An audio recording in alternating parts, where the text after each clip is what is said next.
Asesinos delirantes. Al extremo. Quería que le disparara. Motivados por convicciones irracionales. Atormentados por voces. Controlados por sus propias fantasías retorcidas. Existe una escala para medir los comportamientos más oscuros del ser humano. Los actos de maldad.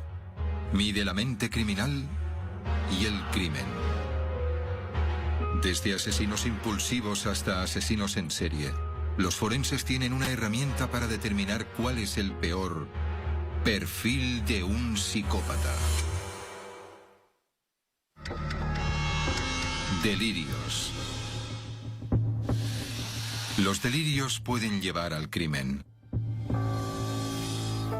En Santa Cruz, California, Herbert Mullin creía que podía prevenir terremotos asesinando. Mató a 13 personas. Diana Dyle, madre de 2 hijos, estaba convencida de que le perseguían los nazis. Mató al que creía uno de ellos. En Missouri, la adicción a las drogas de Eric Weisslein le provocó fantasías paranoicas que le llevaron a matar. Se desconoce el número de víctimas. Estos asesinos tienen un motivo común: delirios. Creencias falsas causadas por percepciones distorsionadas. Sus delirios les llevan a actos inesperados y malvados. Pero no todos los actos son iguales. El Dr. Michael Stone es psiquiatra forense en la Universidad de Columbia y diseñó la escala de maldad de 22 niveles. Cuanto más atroz sea el acto y más racional la mente, más arriba estará el asesino en la escala del Dr. Stone. La escala me ayuda a navegar por el oscuro mundo del crimen violento. El Dr. Stone investiga la mente de los asesinos. ¿Cuáles son las características de la personalidad? ¿Cuántos de ellos tienen predisposición para la enfermedad mental? La esquizofrenia aumenta la posibilidad de actos violentos. Libertad para siempre. La mayoría de asesinos con delirios ocupa un rango estrecho en la escala. Su posición se determina por el origen e intensidad de su delirio. La escala distingue entre las mentes dominadas por la locura y aquellos que contribuyen a su enfermedad con sus propios actos. Para colocar a cada asesino en la escala, el Dr. Stone examina la evolución de sus delirantes creencias, comenzando por el caso de Herbert Mullin. Nunca habíamos tenido algo así en Santa Cruz, y pido a Dios que jamás lo volvamos a tener. En 1973 encontraron muertos a 4 adolescentes que estaban de acampada, todos con un disparo en la nuca. Creo que la gente está nerviosa. No saben exactamente lo que tenemos aquí. Los 4 fueron parte de una serie de asesinatos. Entre las víctimas, un autoestopista, un cura y una madre con sus hijos. Los investigadores encontraron un sospechoso sorprendente, Herbert Mullin, brillante estudiante y deportista, considerado por sus compañeros como alguien que seguramente triunfará. Aparentemente, los crímenes de Herbert Mullin parecían no tener planificación ni relación, pero para él tenían mucho sentido. Mullin creía que recibía mensajes telepáticos que le ordenaban matar para salvar las vidas de miles de personas. ¿Cómo pudo convertirse un joven prometedor en un asesino delirante? El Dr. Stone se sumerge en el pasado de Mullin. Herbert Mullin nació en una familia de clase media el 18 de abril de 1947 en San Francisco, California.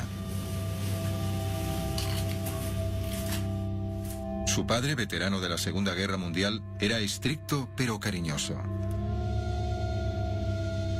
Mullin era creyente y ejercía de monaguillo. En secundaria era popular y brillante. Quería ser ingeniero. Pero entonces sucedió una tragedia. Su mejor amigo murió en un accidente de coche. Mullin creó un altar para su amigo y se obsesionó con la reencarnación.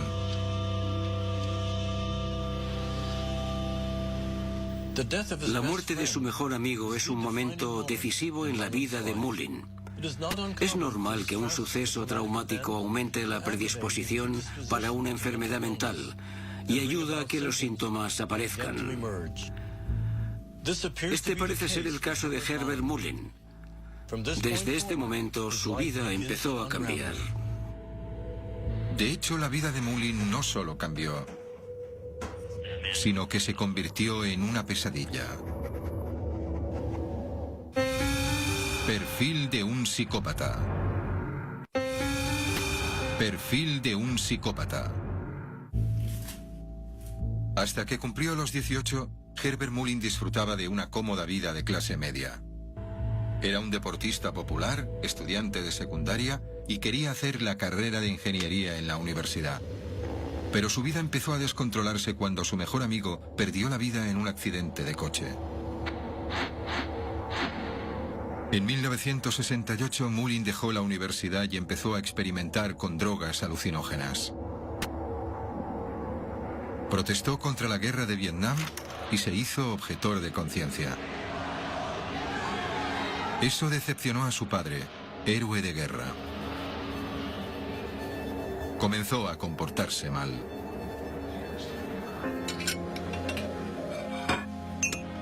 Cuando cenaban en familia, imitaba a su cuñado.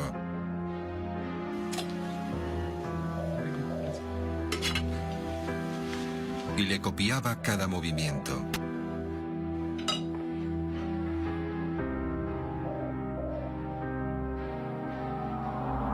Poco después, Mullin entró en una clínica mental y le diagnosticaron esquizofrenia. El pronóstico era débil.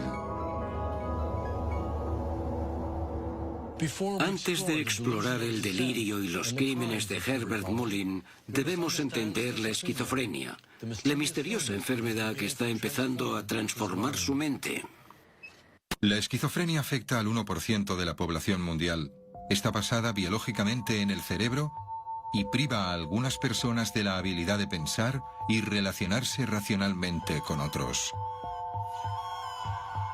En el caso de Herbert Mullin, la esquizofrenia convirtió una mente privilegiada en un asesino en serie.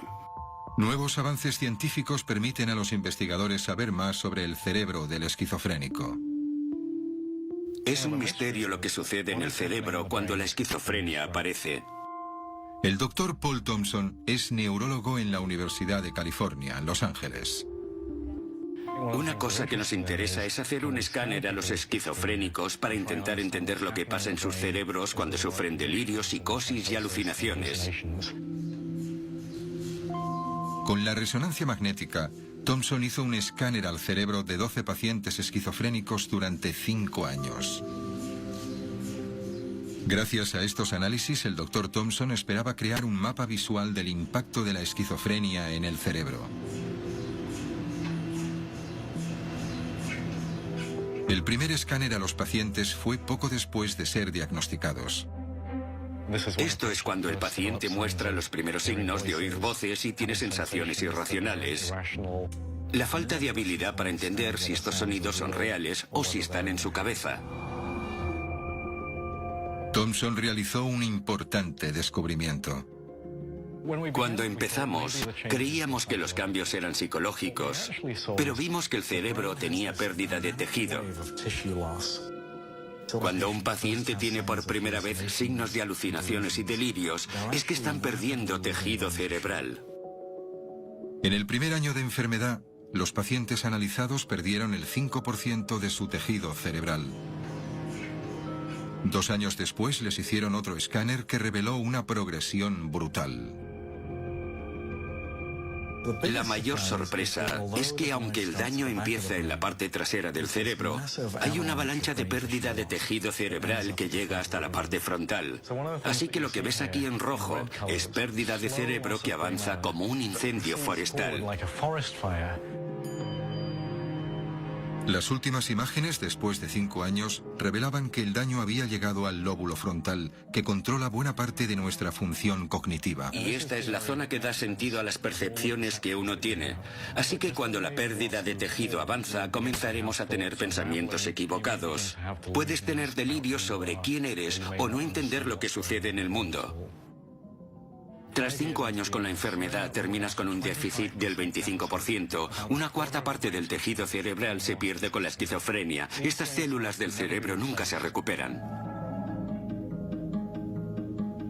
Los descubrimientos del Dr. Thompson ayudan a comprender la acción física de la esquizofrenia en el cerebro y cómo puede llevar a delirios paranoicos.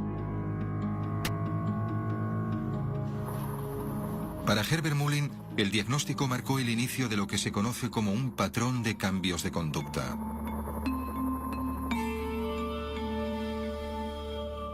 Los delirios de Herbert Mullin reflejan la progresión de la esquizofrenia. Cuando se le diagnostican, su mente se fractura cada vez más. Se aísla de su familia y comienza a tener pensamientos realmente malvados.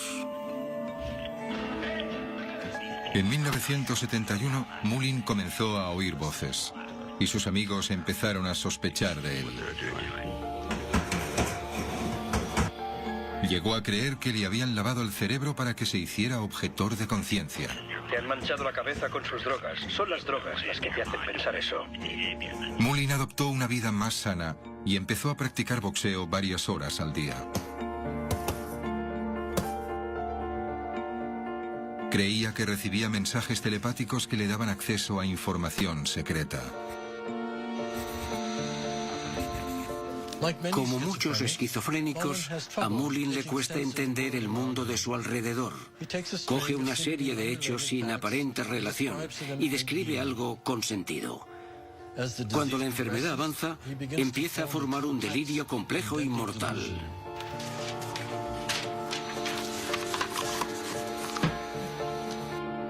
Mullin investigó obsesivamente la vida de Albert Einstein y descubrió algo que le pareció asombroso. La muerte de Einstein y el terremoto de San Francisco en 1906 sucedieron el mismo día, 18 de abril, el cumpleaños de Mullin. Los terremotos se convirtieron en su nueva obsesión. Estudió sismografía y los índices de mortalidad. La joven mente prometedora había encontrado una rara conexión. Estaba convencido de que podía detener terremotos simplemente matando. Poco después de su primer asesinato, un vagabundo al que mató a palos en una carretera de California, Mullin recogió a un autoestopista y lo apuñaló. Después llevó el cuerpo al bosque y lo diseccionó. Su salvajismo fue en aumento. Entró en una iglesia el día de Todos los Santos y escuchó la voz de su padre incitándole a matar. Quiero que mates a alguien. Se acercó al confesionario y apuñaló al sacerdote. Nadie sospechaba todavía de Herbert Mullin.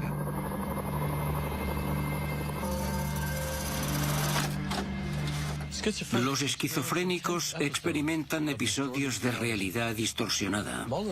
Los primeros asesinatos de Mullin ocurren en esos episodios. Después se estabiliza y siente un conflicto interior. Tiene remordimientos por los asesinatos, pero cree que debe seguir matando para evitar terremotos. Mullin encontró una solución. Si podía ir a Vietnam, continuaría matando y evitaría los terremotos. Intentó alistarse en los marines, pero los antecedentes por consumo de drogas lo impidieron. Mullin estaba desolado. Culpó al amigo que le pasaba la droga, así que apuñaló al amigo y a su mujer. Las voces no desaparecieron. Mullin oía a personas que le pedían que les matara. Mató en otras 7 ocasiones. El 13 de febrero de 1973, un hombre que regaba su jardín fue asesinado por Mullin. Poco después le arrestaron, 4 meses y 13 víctimas después de que comenzara a matar. El delirio de Mullin lo abarcaba todo. Cada información que recibía la convertía en algo complejo para adecuarlo a sus creencias. Hay un factor que parece que desembocó la locura. Tenía alucinaciones con que le daban órdenes, voces que le pedían algo concreto. Mullin oyó la voz de su padre ordenándole matar. En Santa Cruz, California, Herbert Mullin ha sido acusado de disparar a 6 personas en las últimas 3 semanas. No pudo alegar demencia como defensa y le declararon culpable de 10 asesinatos. Cumple cadena perpetua en California. El Dr. Stone debe tener en cuenta los delirios, las voces y los crímenes de Herbert Mullin antes de colocarle en su escala de maldad. Los asesinos con la mente sana que han cometido esta clase de crímenes corresponden al nivel 16. Múltiples actos depravados. Pero creo que los delirios y alucinaciones de Mullin son un factor atenuante. Empañan su mente y le quitan cierto grado de responsabilidad sobre sus actos. Lo coloco en el nivel 13, asesinos psicóticos y delirantes. Las voces u otras alucinaciones auditivas son comunes en la esquizofrenia. Pueden jugar un papel importante a la hora de distinguir las percepciones y, en casos extremos, actos brutales. ¿De dónde vienen estas voces? Es un síntoma fascinante y una enfermedad problemática. La doctora Ford es neuróloga en la Universidad de Yale. ¿Cómo es posible que puedas oír algo que no ha pasado y que puede ser tan real? Que aunque no haya pruebas de que existe, tú piensas que existe. La doctora Ford estudió los cerebros de 24 pacientes esquizofrénicos y de 25 personas sanas para buscar la causa de las alucinaciones auditivas. Hacía hipótesis sobre su habilidad o no con el sistema sensorial básico. Para probar su teoría, la doctora Ford observaba su actitud mientras hablaban. Los sujetos del análisis solo podían pronunciar una frase simple. Un electroencefalograma registró su actividad cerebral.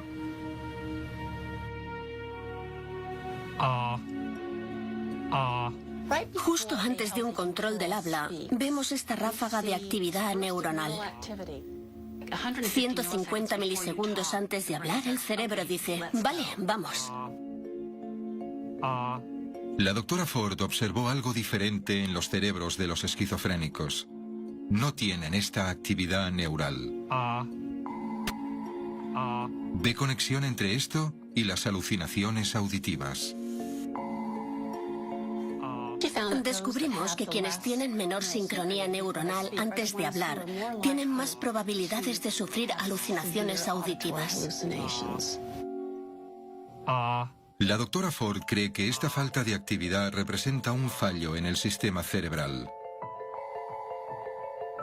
Creemos que esta ráfaga de actividad neural prepara al cerebro para lo que va a vivir. Es una manera de decir, vas a oír tu propia voz. Viene de ti mismo, no viene del exterior.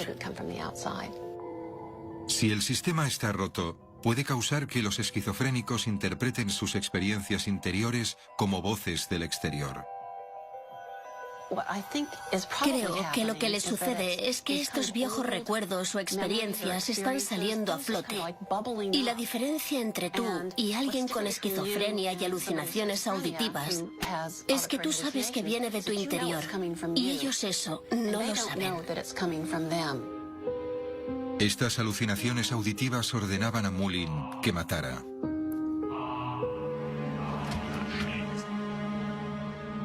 Pero no era el primer ni el último criminal atormentado por voces.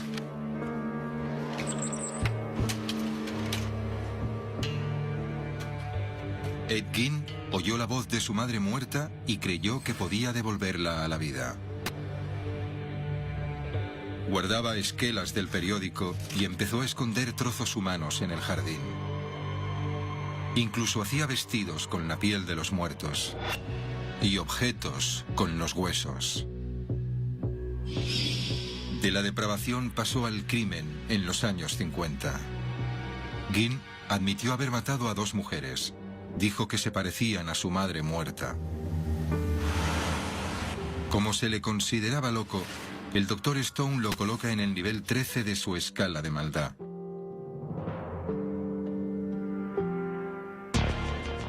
Richard Chase, conocido como el vampiro de Sacramento, oyó una voz que le dijo que se moría. El joven de 27 años creía que debía beber sangre para mantenerse con vida. Empezó a matar y a comer pequeños animales.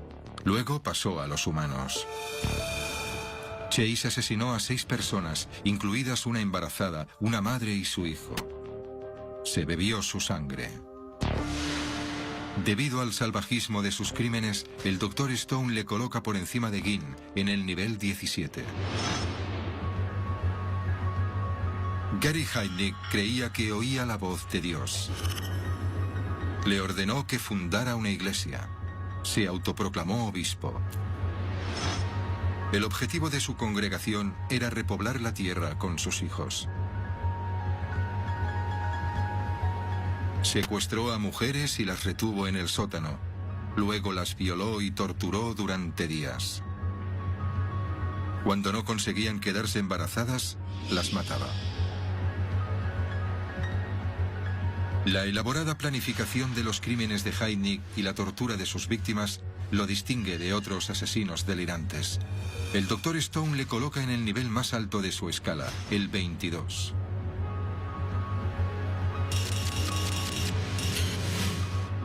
El salvajismo de asesinos como Gary Heidnik nos obsesiona. Pero en un giro sorprendente, resulta que la mayoría de asesinos delirantes no son necesariamente los más malvados. Perfil de un psicópata.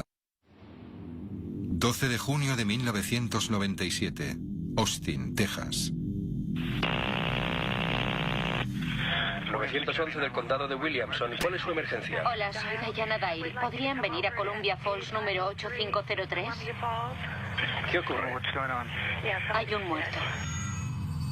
Diana Dyle, madre de 2 hijos, ha llamado a la policía. ¿Cree que ha sido por causas naturales? No. No toque nada. Vale. ¿De acuerdo? Sí. Vale, adiós. Momentos antes, Dyle había disparado a su compañero de piso, Jack Ferris. Mientras este yacía sobre un charco de sangre, Dyle preparó una taza de café y esperó tranquilamente a la policía. ¿Cómo se convierte una madre cariñosa en una fría asesina? Para contestar a esto, el Dr. Stone observa el pasado de Diana Dyle.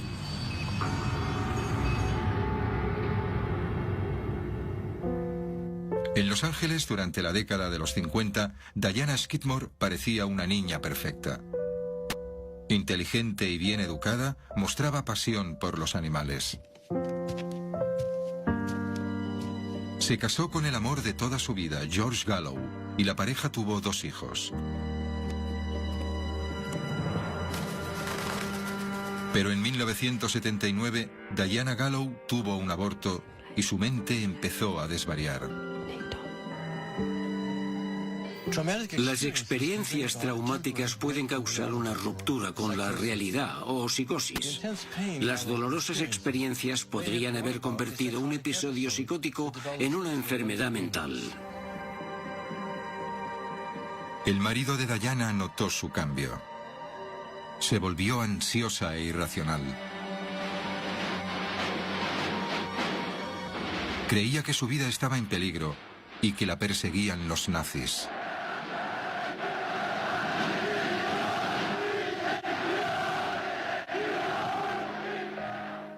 La hospitalizaron y diagnosticaron esquizofrenia. Pero Diana, convencida de que no era una enferma mental, dejó de tomar la medicación.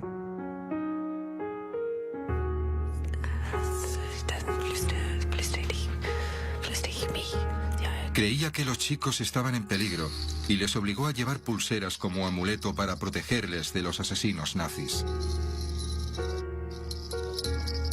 Cuando George Gallow descubrió que imponía sus delirios a los hijos, pidió el divorcio. Diana se mudó y encontró un compañero de piso. Al negarse a aceptar su enfermedad mental y a seguir el tratamiento, Gallow perdió lo que más intentaba proteger, su familia. Sin medicación y sin un sistema de apoyo, sus delirios aumentaron y se intensificaron. Diana creía que trabajaba con la CIA para seguir a sus perseguidores. Para preservar su identidad, se cambió el apellido de Gallow a Dyle. Su principal perseguidora era una mujer imaginaria llamada Cheryl Thompson, a quien Diana dijo que trabajaba bajo la protección de la Casa Blanca. Diana veía conexiones por todas partes. Creía que su compañero de piso, el empresario Jack Ferris, también formaba parte del grupo que la perseguía. Dyle escribía cartas compulsivamente a mucha gente, amigos y familia, congresistas y senadores, al FBI. Algunos días escribía hasta 20 cartas. Habéis negado a mis hijos, a su propia madre. Lo pasarán fatal. Son capaces de matarme. Me da miedo salir. Pero esto es algo muy serio. Cheryl Thompson y Dale son asesinos en serie.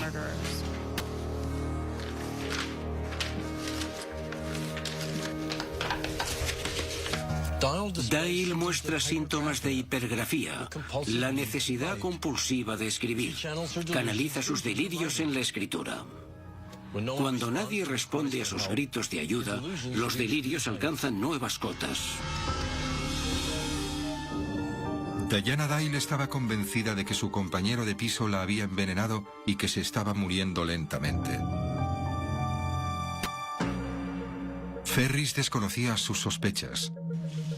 Dyle nunca había mostrado ninguna preocupación. Es más, cocinaba cariñosamente. Como tenía miedo de que fuera a por sus hijos, Diana decidió que debía pararlo.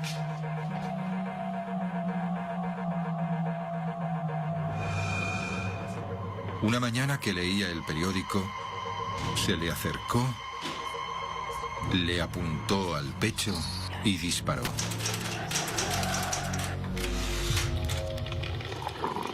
Cuando llegó la policía, Diana admitió el crimen. Escribió una enigmática confesión de 13 páginas en la que divagaba y revelaba la profundidad de sus delirios. Me preocupan mis hijos. Los miembros de este grupo me han alejado de ellos. Lo mejor que puedo hacer es eliminar una de las amenazas para ellos, y eso es lo que hice. Un jurado acusó a Diana Dyle de asesinato. Está cumpliendo una condena de 60 años en Texas.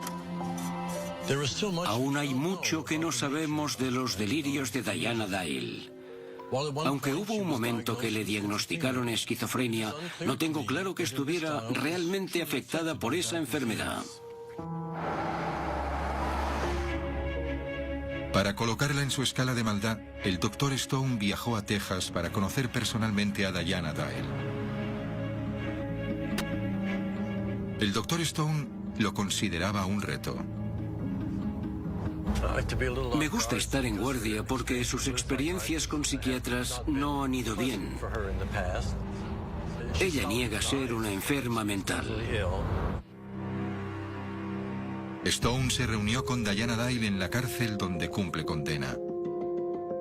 Comenzó la entrevista preguntando por su hospitalización en 1983. ¿Por qué crees que te llevaron al hospital? Lo que pasó es que Cheryl Thompson había llamado al hospital psiquiátrico y les dijo que yo perseguía a la gente por la calle con un cuchillo. Me llevaron a un psiquiátrico y ella dijo que la administración estaba preocupada por mí y que querían encerrarme. Su padre es importante en el Senado, o lo era entonces. Me tuvo encerrada 4 veces por cosas que yo no hice y entraba gente como Charles Manson y su familia. Venían por la noche y dejaban las puertas abiertas y hacían cosas que no debían. Fue entonces cuando nos divorciamos. ¿Por qué crees que os divorciasteis? Estuvimos juntos 20 años, pero alguien nos atacaba a nosotros y a nuestra familia. Mucha gente te ataca a ti y a tus hijos. Hay problemas y tú no has hecho nada. Tus hijos no han hecho nada. Tu marido tampoco. Algo dentro de mí me dijo que era importante averiguar qué iba mal. Así que nos divorciamos y trabajé para el FBI e intenté descubrir quién estaba atacando a nuestra familia. El delirio de Diana la lleva a la conclusión de que Cheryl Thompson es responsable de los ataques a su familia que ella percibe. Parece que iba por ti. Bingo, eso es. Su padre dice que está celosa de mí. No sé si tiene celos porque gané en el casino o por mi récord como deportista o porque me casé con un marido que tiene éxito y es responsable. No tengo ni idea de por qué está celosa. Tu vida parece llena de coincidencias. No. Nunca me pasó nada malo que no estuviera directamente relacionado con Cheryl y sus amigos de las editoriales. Tiene 2 libros en los que miente sobre mi familia.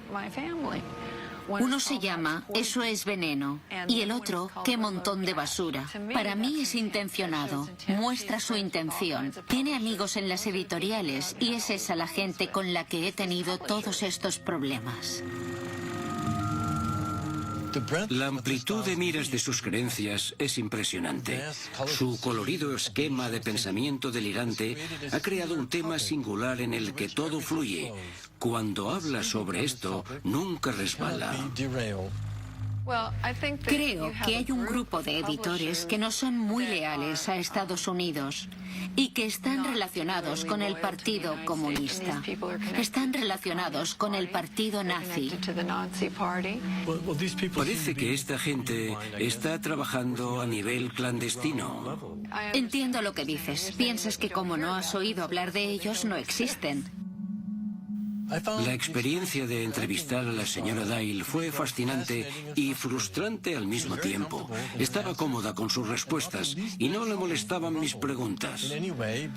No parece molestarle lo más mínimo que su visión no sea popular.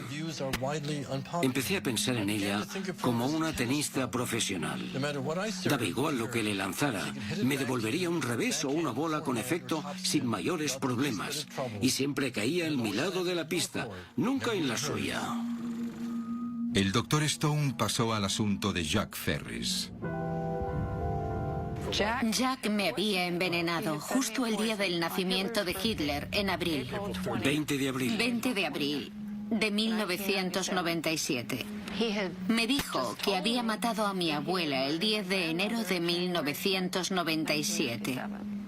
Y empecé a experimentar los mismos síntomas. ¿Puedes especificar? Bueno, veía que flotaban cositas negras en mis ojos y tenía unos dolores de cabeza tremendos. No tenía el control habitual de mi cuerpo y de mis sentidos que solía tener. Las creencias de Dyle son intensas. No había pruebas médicas de que la envenenaran. Pero ella lo pensaba y su mente ha creado síntomas para reforzar ese pensamiento. La clave para entender sus delirios puede estar en el pasado.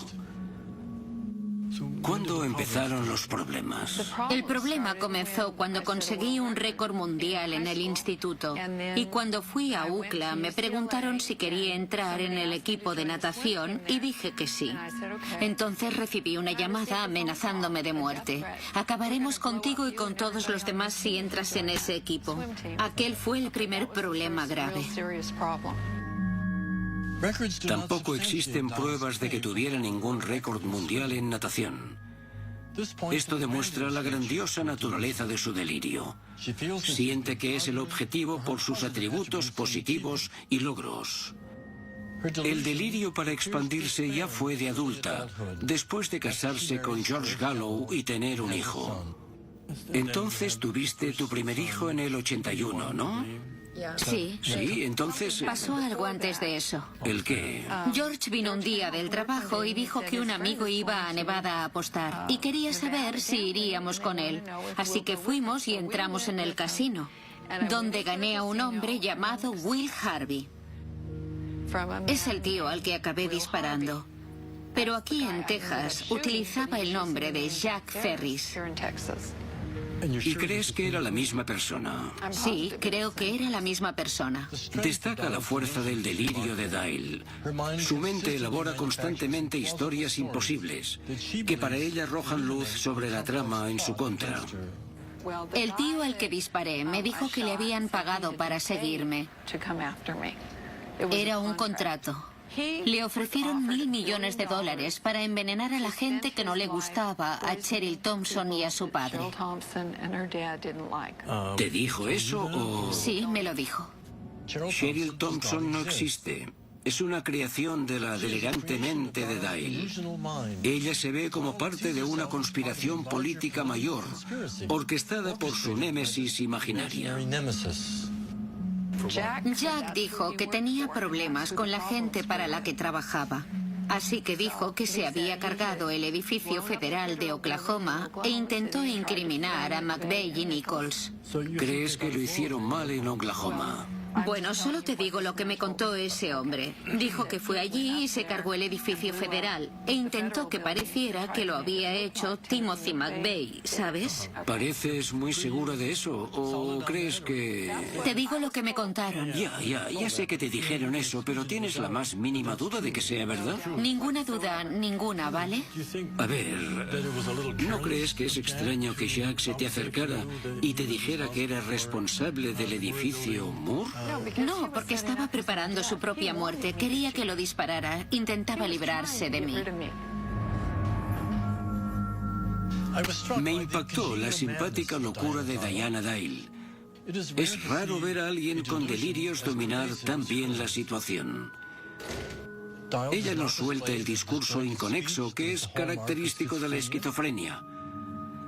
Creo que sufre un desorden delirante, un estado que comparte con la esquizofrenia las creencias irracionales.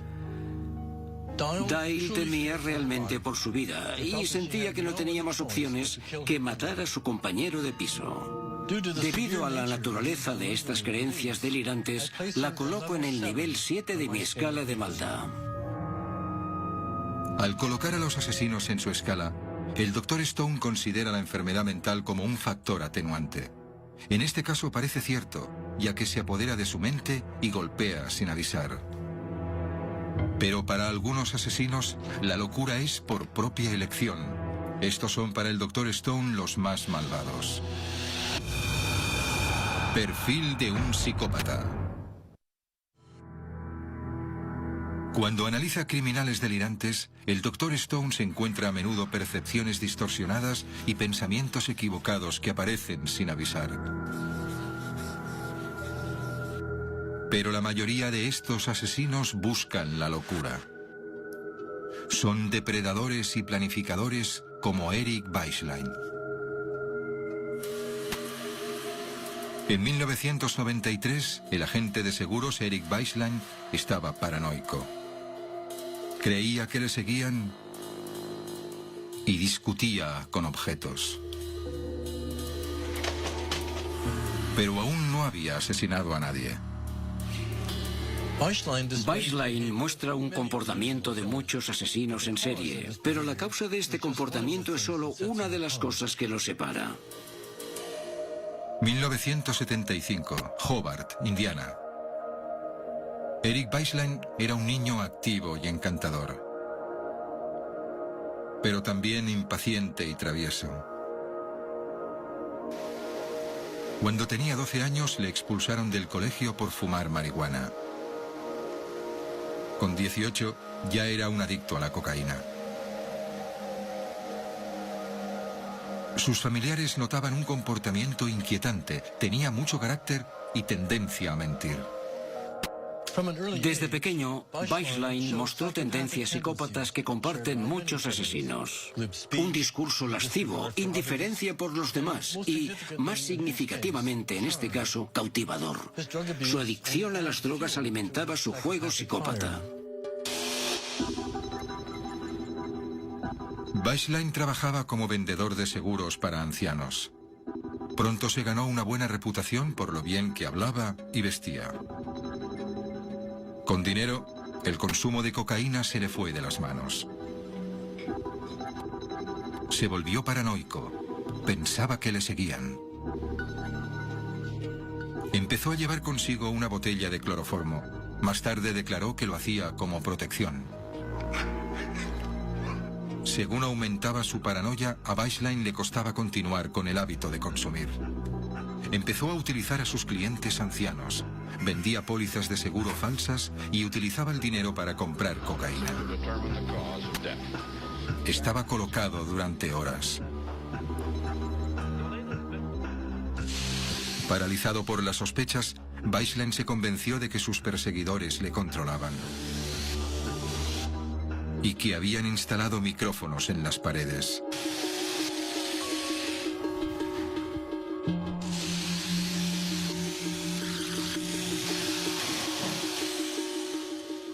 El delirio de Weisslein parecía estar directamente relacionado con su adicción a las drogas.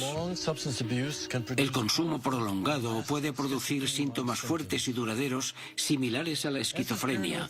Cuanto más crecía su paranoia, más viciosos eran sus actos. Cuando una anciana rechazó su oferta de seguros, Weisslein la obligó a entrar en casa. Le hizo perder el conocimiento con cloroformo. Después la asfixió y le robó. Tiró el cuerpo al río Missouri. La policía descubrió después el bolso de la víctima en el coche de Weisslein y fue arrestado.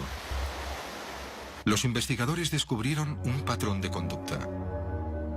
Coincidía con una serie de asaltos a personas mayores. Con la droga como acicate, Weisslein había robado a otra anciana. Era sospechoso de otros 2 asesinatos. El número exacto de víctimas se desconoce. Durante el juicio, sus abogados argumentaron que tras años de consumo, las drogas le habían causado psicosis y que debían tenerlo en consideración.